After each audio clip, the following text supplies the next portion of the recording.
महाराष्ट्र में मराठा आरक्षण के आंदोलन के दबाव के चलते अब आने वाले लोकसभा चुनाव क्या बैलेट पेपर पर लिए जाएंगे, इस तरह की चर्चा जोरों पर है। अब आप पूछेंगे कि ये चर्चा कहां से शुरू हुई, तो आपको बता दें कि धाराशिव जिले के डिस्ट्रिक्ट कलेक्टर डॉक्टर सचिन आंबोसे ने एक राज्य चुनाव आयोग को खत लिखा है, जिसमें उन्होंने पूछा है कि अगर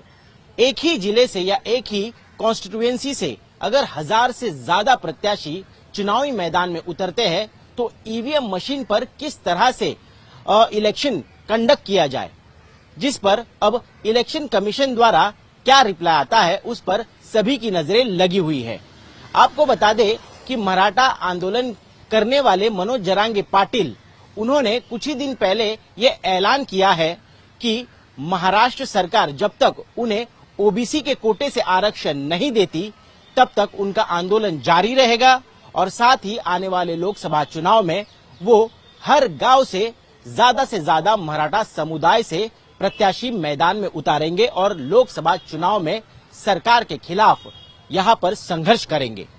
अब ऐसे में कई सारी तकनीकी चीजें जो है वो सामने आती है, जो दिक्कत बनकर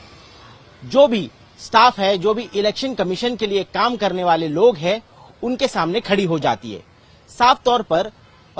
सचिन आंबोसे, जो धाराशिव के डिस्ट्रिक्ट कलेक्टर है, उन्होंने ये पूछा है कि अगर इतनी बड़ी संख्या में प्रत्याशी मैदान में उतरते हैं तो इलेक्शन कमीशन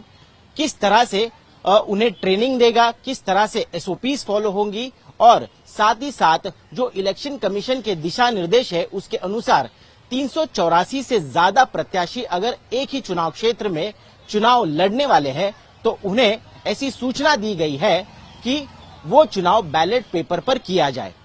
अब इसमें उनका ये भी कहना है कि ऐसी स्थिति में उनको किसी भी तरह की ट्रेनिंग बैलेट पेपर पर चुनाव लेने की नहीं दी जा रही। तो इस बारे में इलेक्शन कमीशन क्या सोच विचार कर रहा है, साथ ही कई सारे ऐसी दिक्कतें हैं जो उन्होंने कही है अपने खत में। साफ तौर पर उनका कहना है कि जो इलेक्शन कमीशन के लिए ऑफिशियल्स आने वाले हैं, जो वाहन व्यवस्था उन्हें दी जाने वाली है, या तो अगर अपर्याप्त मैन पावर हो तो किस तरह से ये चुनाव जो है ये कंडक्ट किया जाए।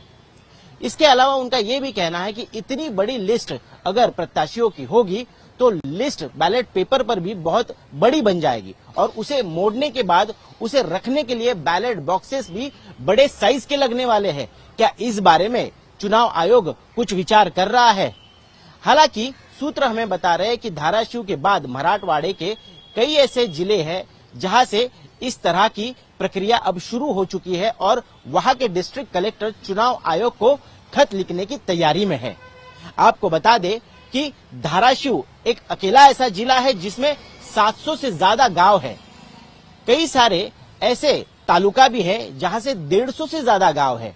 और बताया जा रहा है कि हर गांव की ग्राम पंचायत में अब बैठकें शुरू हो चुकी है। ग्राम पंचायत में ये तय किया जा रहा है कि हमारे गांव से मराठा समुदाय का कौन प्रत्याशी होगा जो सरकार के खिलाफ मैदान में उतरेगा। अब इस हालात में देखा जाए तो कुल मिलाकर 1000 से ज्यादा प्रत्याशी जो है वो सिर्फ अकेले धाराशिव यानी पिछली बार जो कहा जा रहा था उस्मानाबाद चुनाव क्षेत्र से लड़ने की तैयारी में दिख रहे हैं। अगर ऐसा होता है तो चुनाव आयोग को इस पर जल्द से जल्द कुछ कदम उठाना होगा और ये डिसाइड करना होगा कि ये चुनाव किस तरह से कंडक्ट किया जाए। अगर सही मायने में देखें तो इलेक्शन कमीशन की जो गाइडलाइन है उसके हिसाब से एक चुनाव क्षेत्र में